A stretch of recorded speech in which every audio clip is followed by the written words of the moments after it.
The broadcast is now starting. All attendees are in listen-only mode.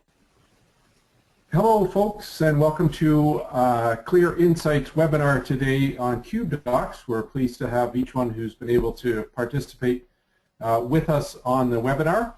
QUBEdocs, as you will see, will be a great thing for all of you who are on the webinar who are using TM1 in a variety of formats. So we're a couple of minutes past the hour, so we'll just get started, and so extend that welcome to you to our webinar today. So your hosts on the webinar today, myself, Ian Margerson. We have Bob Gill, a lead architect, who will be doing the demo for us today. Kit Chan, our services leader, and Susan Malik, Clear Insight president, is going to be on with us today and helping us. Each one will be participating a little bit on the throughout the webinar. Our agenda today, we're just going to do a couple of introductions and talk about objectives. Then we're going to cover a few slides on what is QUBEdocs and introduce QUBEdocs to you. Of course, things like the value of QUBEdocs, some key features, a little bit about how it works, and as mentioned in the invitation to you for the webinar, we're going to just give you a quick update on some of the new features in version 2.5 of QUBEdocs.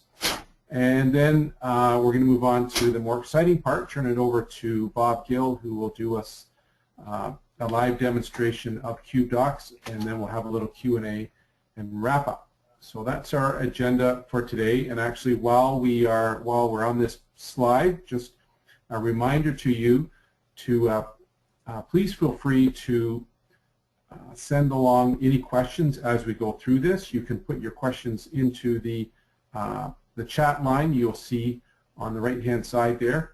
Just enter your questions in, and then we'll follow up with questions at the end that you might have. So please don't hesitate to put in any questions as we move along. So for some of you who are on the call who may not be aware of who we are, there's the majority on the call are well familiar with Clear Insight, and we work with many of you. But for those who might not be familiar, we are Advanced IBM Business Partner, and we focused on the business analytics space, and especially to the Office of Finance in support of financial performance management, with this expertise particularly in the solutions from the Clarity, the IBM Clarity 7, of course Cognos TM1, Cognos Disclosure Management, and Cognos Business Intelligence would be our key areas of focus, with experts who are ex-IBM, ex-Clarity, and many, many years of experience on all these solutions. And not just experience technically, but what sets Clear Insight apart is our experience in the actual business analysis and understanding of the business cases that we're supporting you with, and ensuring that our solutions meet your needs coming out of the gate, and it's not just a technical solution is where our focus is. We have clients across North America and in a variety of vertical industries, as you can see on this slide. And if you aren't currently working with us, we hope you see some insight around QUBEdocs today, and then of course we're happy to talk to you about anything that we could help you with in any of these areas. Specifically, the areas that we do work on, and really what our focus is taking that existing capacity, the effort that you have in finance or related to finance areas, and helping through a number of ways, efficiency, confidence, and control over your business to drive and deliver better outcomes is really where our focus is. And that, of course, is in those 5 circles: financial performance management around budgeting, planning, forecasting, and then the business intelligence areas, dashboarding, alerts, ongoing ad hoc analysis of your business to derive opportunity and understand risk that's happening in your business. You may be using some of these tools and maybe not leveraging it for some of these areas, and we'd be happy to help you there. And then the predictive analysis and financial disclosure would be under your financial reporting, and then risk and compliance, and all of these to drive better outcomes. So that's a little bit about us at Clear Insight. Our objectives today for our webinar, of course, together to kind of understand and validate the challenges that are associated with maintaining documentation around your, specifically in this case, your TM1 solutions. Whether they're applications for finance or applications for corporate reporting, there are challenges that if you've been using it for a while, you'd be well familiar with around maintaining the documentation and understanding your models. We going to talk a little bit about the value of having good documentation, and of course learn about QUBEdocs and Clear Insight as we've introduced ourselves. All right, so what is QUBEdocs? You may or may not have heard of QUBEdocs, and so this is what this webinar will be about. And so QUBEdocs, think of it specifically, first of all, as a tool. It is a software solution that, should you leverage it, becomes available. You download it, you install it into your TM1 environment, and that tool sits within your TM1 environment. It leverages a number of methods and accesses your source files within your TM1 solution based upon other inputs that you add to it, that then this tool and access to your TM1 solutions generates and outputs meaningful documentation in the analytics of your TM1 solution, and a whole addition of items around your TM1 solution that you will see as we go through it. So what is QUBEdocs? It's a combination of a tool and methods that sits within your TM1 environment that allows you to understand, generate, and manage your TM1 model. So why would this be important? Well, many of you may have regulatory compliance that you must abide by to keep up-to-date documentation of your models, and we certainly understand the manual effort of trying to keep documentation up to date. All too often it's done just when the project is released, and the documentation is, through much trial, completed, accurate for that day or that week, and then not too long into the future your model changes, and generally people aren't going back and changing the documentation.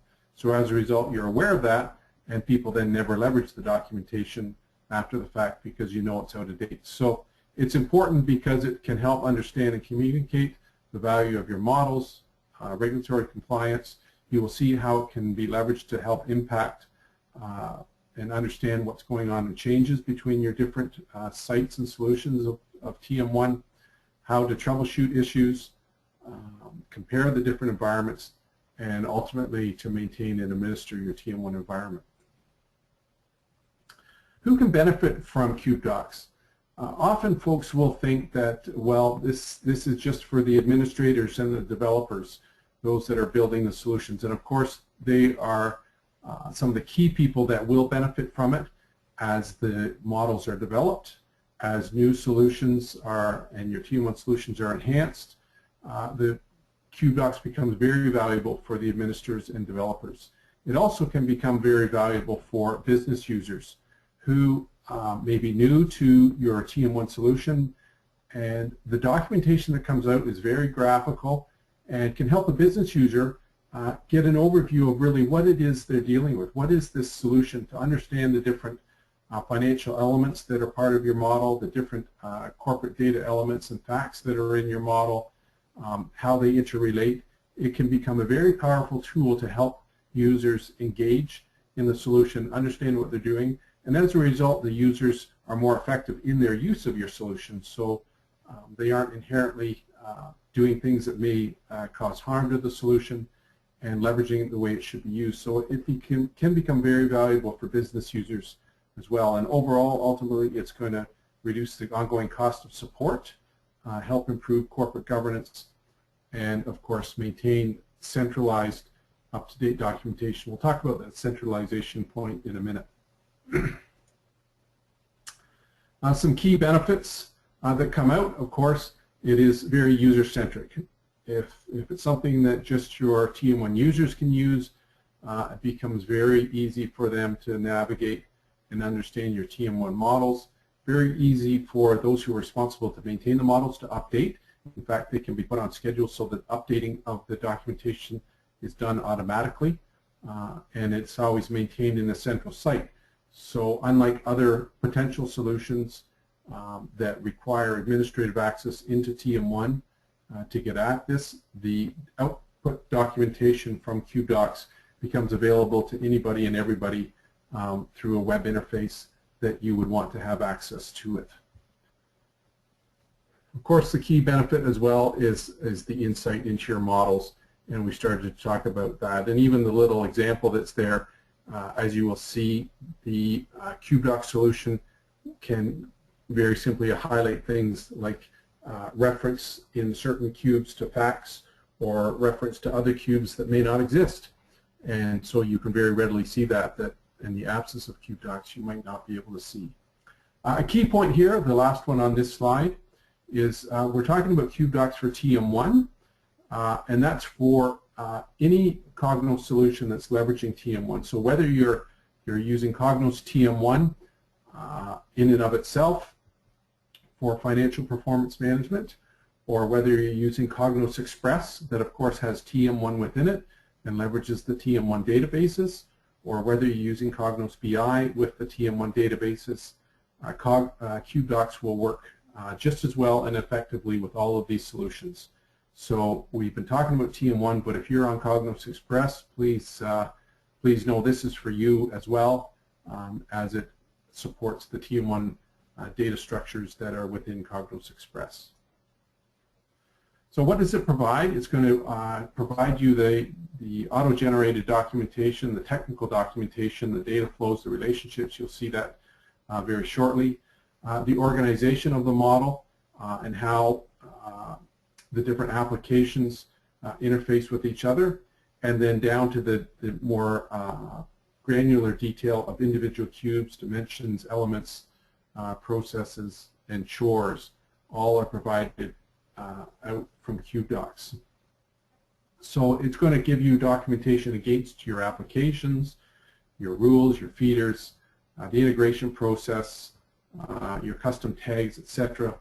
And then you can see how just in that pictorial the documentation expands out from the individual elements right up to the objects, all the objects that are associated with your TM1 model. In addition to the individual objects, you'll see how it documents your TM1 applications themselves as well.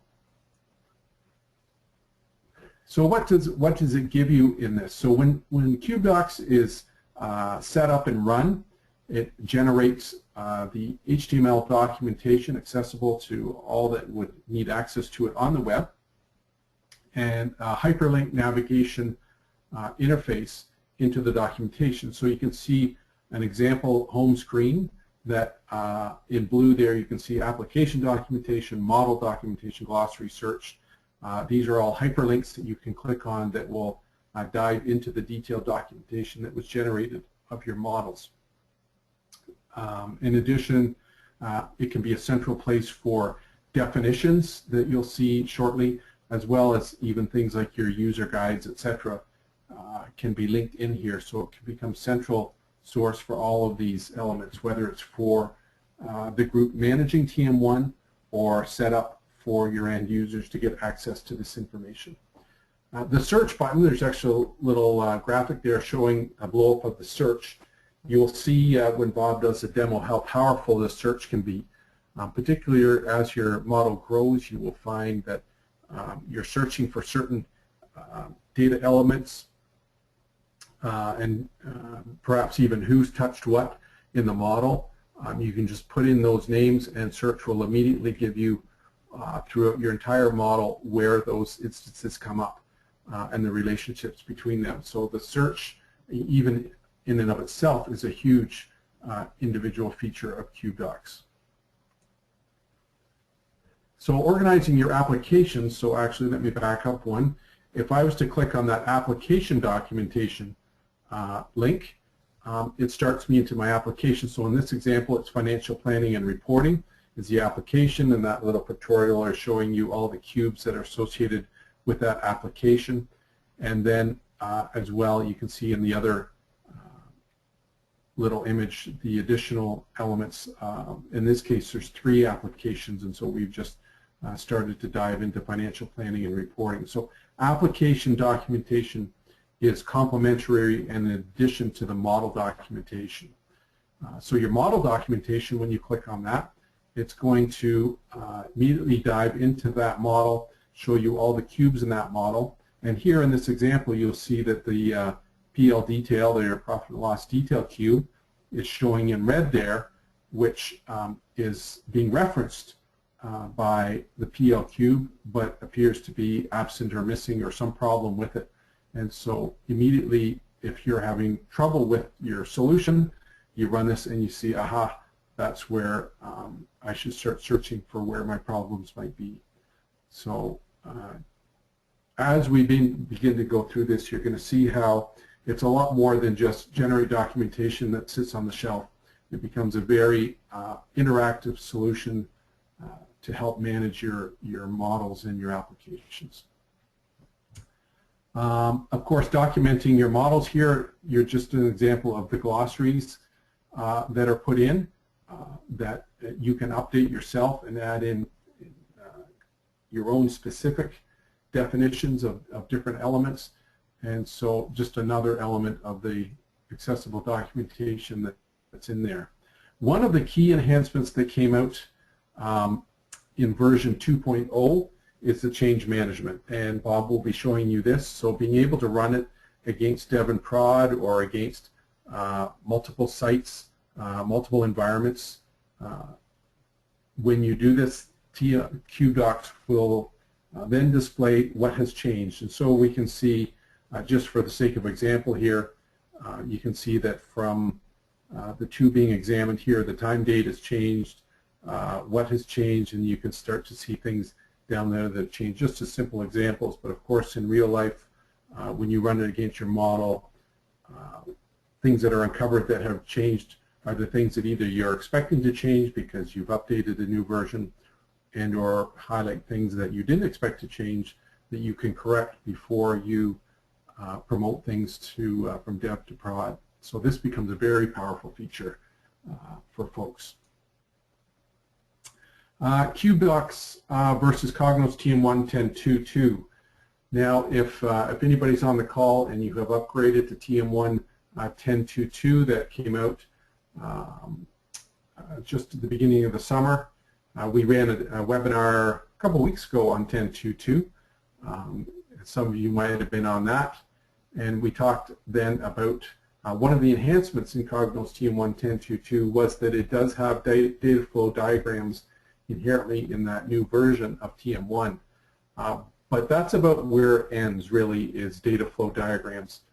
It's missing, just to name a few things, the application links, the rules and TI processes, the centralized web output, and as well things like what we mentioned earlier with the 10.2.2. You have to have direct access, admin access into TM1 to get those data flow diagrams, change and version comparison, just a few things to name that are different. So a nice enhancement with 10.2.2 on the data flow diagrams, but falls far short of what QUBEdocs provides, and of course then the benefit and usage of what it can be for your environment. What's new in QUBEdocs 2.5? A few things just to mention here for you. 2.5 version of QUBEdocs that came out just a month or so ago, and with that has been added support for Unix-based platforms on TM1. For example, if you're running it in AIX or Linux, and then support for the cloud. And I don't think we're going to be showing this to you on in the demo, but basically it's allowed an FTPS connector to TM1 on the cloud. IBM is releasing TM1 on the cloud, and for anybody that is there, we can assure you that QUBEdocs runs and works to support the cloud environments as well. As with many new versions of this nature, support for new web browsers up to IE11, etc. Improved documentation on the cube views, improved on processes, better documentation on summary tables, a number of things that you'll see moving down the line there, including things like command line arguments, which can be very handy where it can be part of scripts to execute QUBEdocs and compare different things coming out of QUBEdocs. So enhancements to the command line interfaces into QUBEdocs with version 2.5 as well.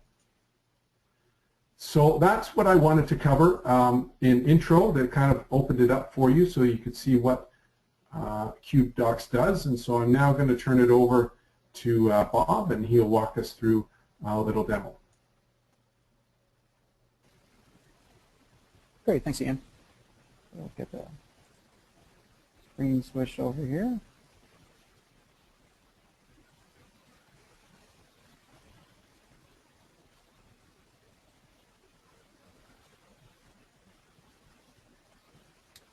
So what I want to start with, I mean, you did a great job of going through the different pieces of QUBEdocs and how it really does capture all the knowledge that you can gather out of a TM1 solution. But I'm going to take a little bit of a different angle. I'm going to say let's start with the very common scenario of either a new employee or someone recently left the company, and it's now your job to take care of this TM1 solution that you may or may not know about. And the first thing you'd probably do is log into the server, and you can kind of see here I've got Architect open. Architect's one of the many tools you can use to navigate the TM1 objects on the server. And I mean, I can start browsing through these things, but very quickly I can get overwhelmed with there's too many dimensions, there's too many cubes. How do they relate to each other? What if I change one? What happens? All these processes that are here, what do they do? Which ones are grouped together?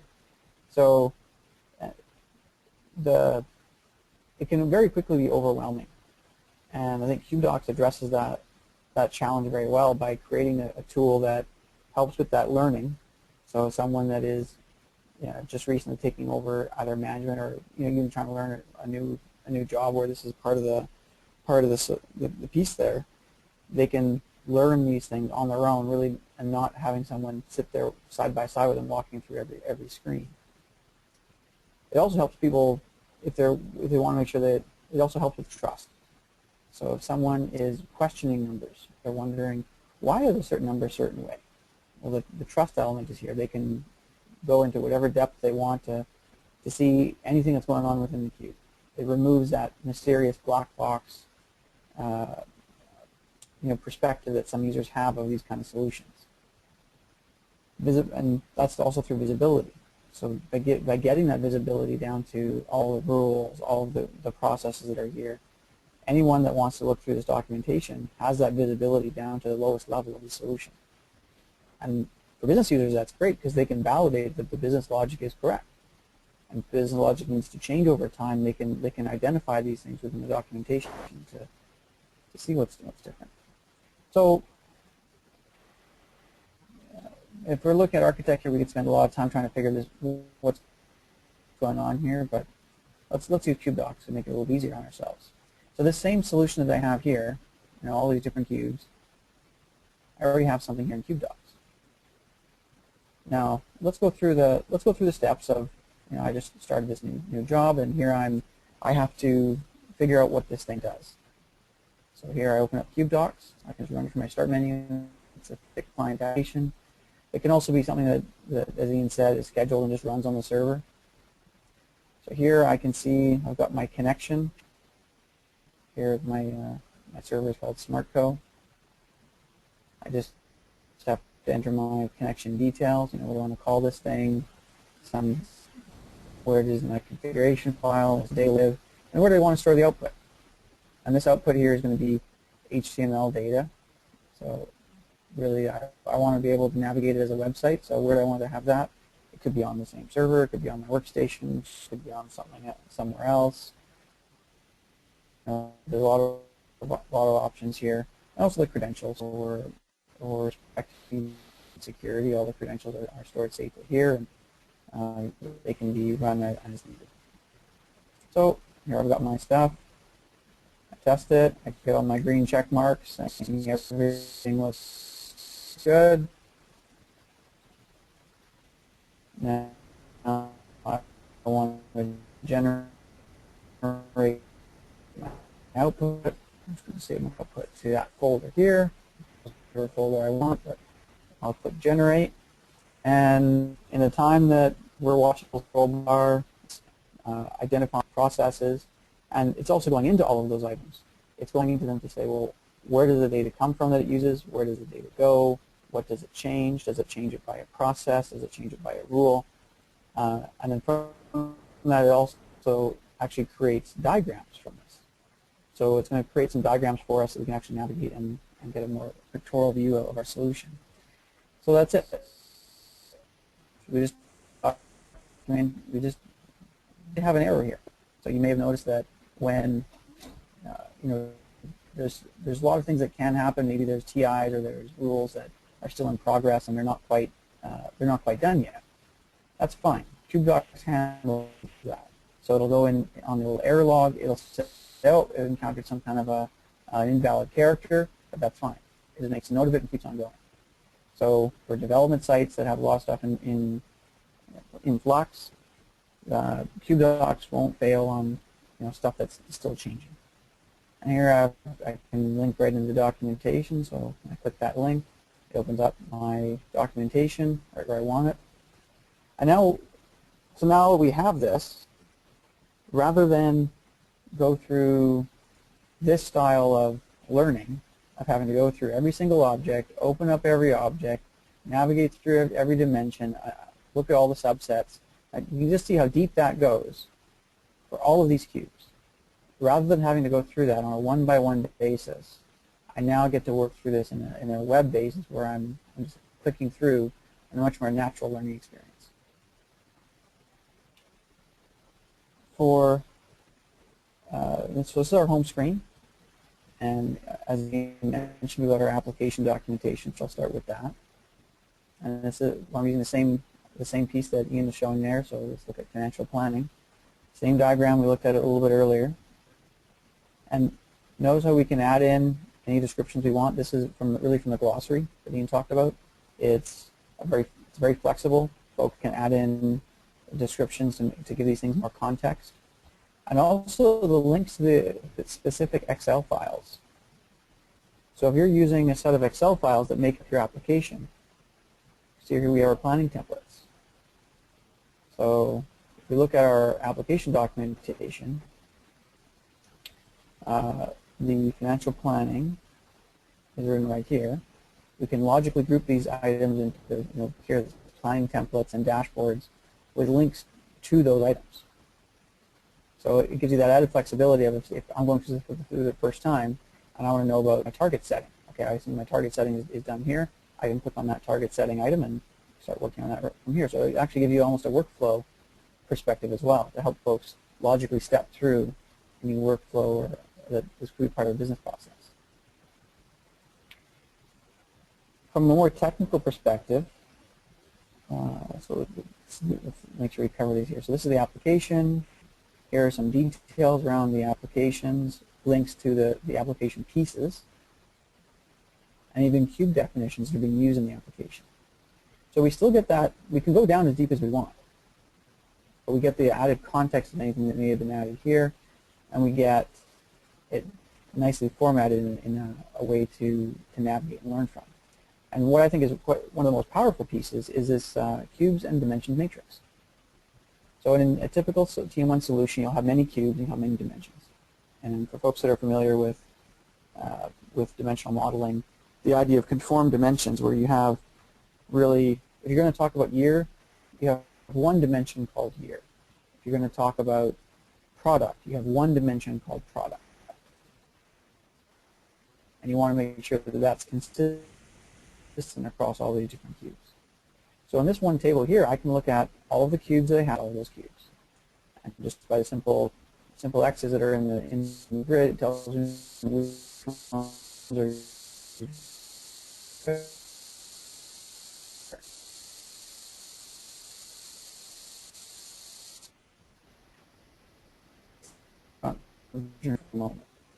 I see for my version the my GL transactions, but by looking at it in this view, I can visually see that very quickly that that's one that doesn't get included in that one. Pardon me, that dimension does not get included in that cube. So that's the application documentation. Let's talk about the model documentation a little bit now. Here, if I click on model documentation, I get a little overview telling me, I've got my different cubes and dimensions. I also get a little bit of detail around the configuration. What I quite like is here in the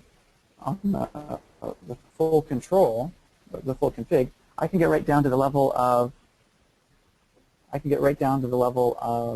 what port number is being used, which properties are set within this configuration file. So if there's any differences in configuration between the two environments, this can get called out. Now, when we get to the model diagram, this is something that I find very handy because pictorially you see right down to the cube level what are all the relationships between all these different cubes. If I want to go a little more detail, I can even see how is it by process flows. What are my rule flows? I notice these ones are all green arrows representing the rule flow. So by visually and by color, we can see the different pieces here. All of our flows, all of the cubes, where data goes from cube to cube. So this is the kind of thing that, particularly when you're learning a new solution, having an image like this to give you context of how one cube fits across the whole solution, where data comes from for it, where does it go, this simple map can be very powerful, and it helps folks avoid challenges of duplication. Maybe someone is trying to do some forecasting piece, and if they can see, well, there's already a forecasting method cube here on this diagram that's feeding into the income statement. I can see that that's something I should check out.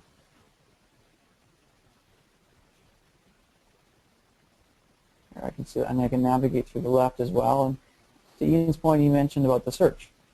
So maybe I want to search for anything to do with capital.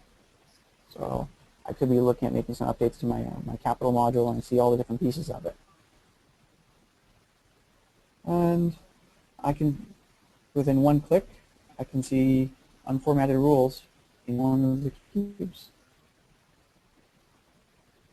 So I can see the list of, and it actually groups them within the search, which is quite handy. So as I'm searching, I searched for capital here. I clicked on rules, and it showed me the rules items listed along the top here.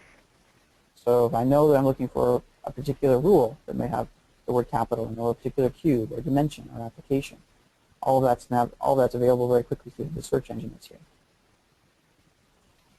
So going back to the contents, going back to the model documentation, let's look at our cubes. This is similar to what we saw on the application documentation. Here we're looking at a set of all the cubes across the solution rather than one for one particular application. But it's nice to see it in this kind of format where I can hyperlink to different pieces. Maybe I want to see more about my capital cube. So I click on the capital cube, and I'm now looking at the detail of just that one capital cube within the solution. The capital cube here has organization, capital list, year, version, capital, so I see the dimensions, and I can navigate to the dimensions. So let's go one level deeper. Go to my asset types. And here I'm looking at the dimension to that. And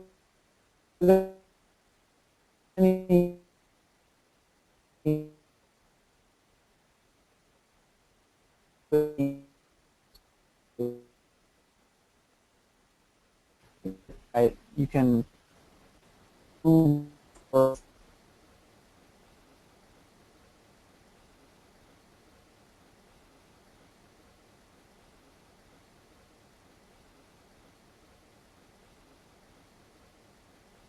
whom it was authored or edited, and when. So here we can look at the detail here. Sorry, it looks like I'm having a technical challenge with my audio. So maybe take a moment and just check on that.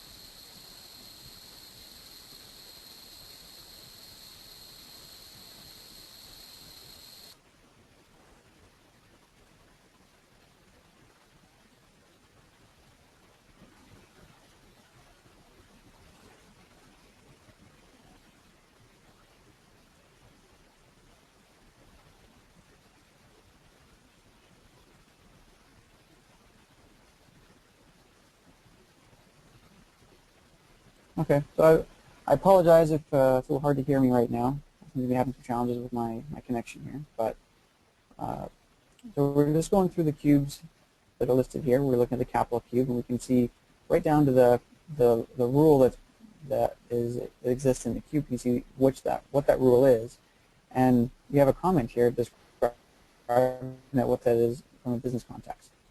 So this monthly expense is calculated by dividing the purchase cost by the life of the asset, and then the actual code of the rule is right here. So for a business user, if they're looking through this to identify what may or may not need to change because the business has changed, if this business definition is no longer valid, they can then let IT know it needs to be updated.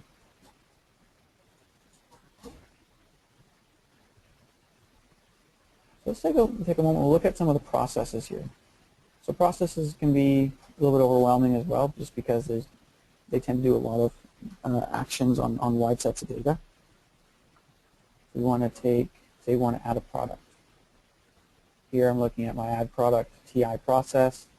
I can see an overview of what it's doing.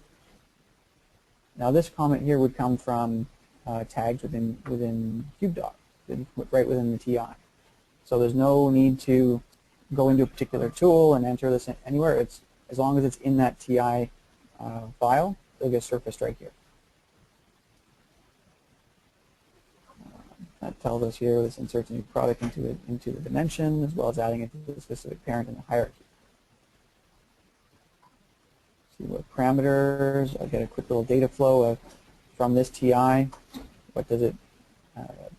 Here we're saying it's linked to that process, and metadata does a metadata update of the product dimension. So that's quite powerful. It's able to call out that not only is one TI calling another, but there's an update to a particular dimension, and I can navigate to that dimension if I want to investigate further. Now, to Ian's point earlier that it doesn't require an administrator connection to the server, this is where this part becomes powerful. I can look at a TI process. I can see all the details from the different tabs within QUBEdocs without ever connecting to the server. So particularly from a learning experience, if someone is curious about what does a process do, or why, what does one process do versus another, they can figure that out all here and open it and do whatever analysis they want without the chance of them making a change to something mistakenly. Here's my prologue, my epilogue, with all the comments, just as I would see it if I was opening as an architect.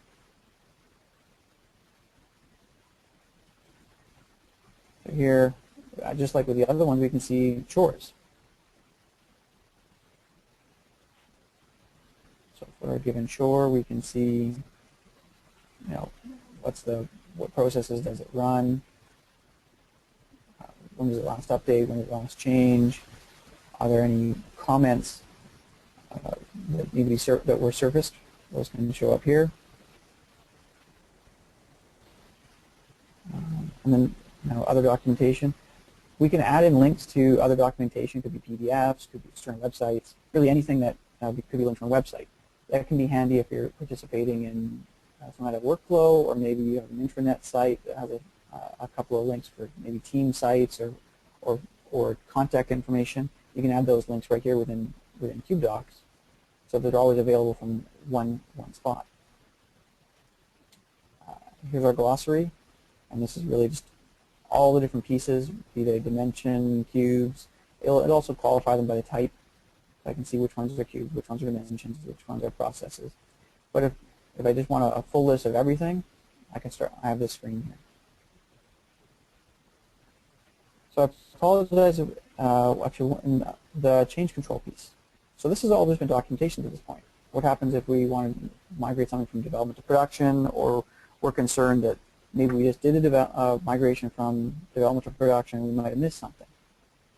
So within QUBEdocs, I can go to my compare versions tool. And I can take two versions, one being my baseline, one being the revision. So I see my baseline here is version 2. My revised version is version 3. Gives me my date stamp of when these things happen. I can generate my documentation. And what this is doing is offline, without needing connection to the server, it's comparing the differences in that sets of documentation. That's going to give me just the deltas here. I already have that generated, so let's jump right to that. So here's the change report. So here's my model for SmartCo.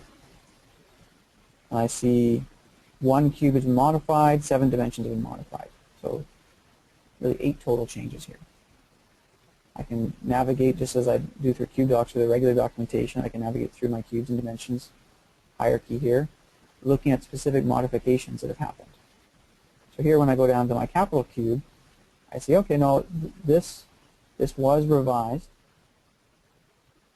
and all it has is this new comment here. So does QUBEdocs notice this change?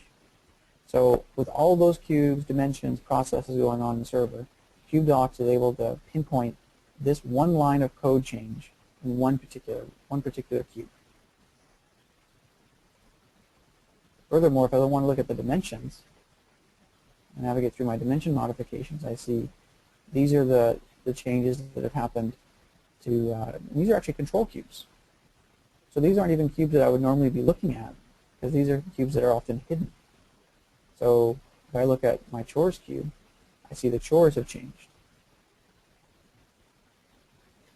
So where this can be powerful is oftentimes the risks that we need to mitigate are in things that we're not looking at, particularly control cubes. So are we comfortable with these changes happening in control cubes? Well, in this case we are, because we know that the timestamp on the chore would have changed because maybe we made a change to it. No changes to processes or chores, that's fine. So when we're looking at a change control piece, this can give us, before we do our change, this gives us a quick plan of what we need to migrate. And once we're done the change, we run this process, it'll give us a validation that we completed everything as we needed. So we have about 15 minutes left. What I'd like to do now is I'll just pass it back to Ian for a few more pieces, and then we'll get into the Q&A. So Ian, pass it back to you. Thanks.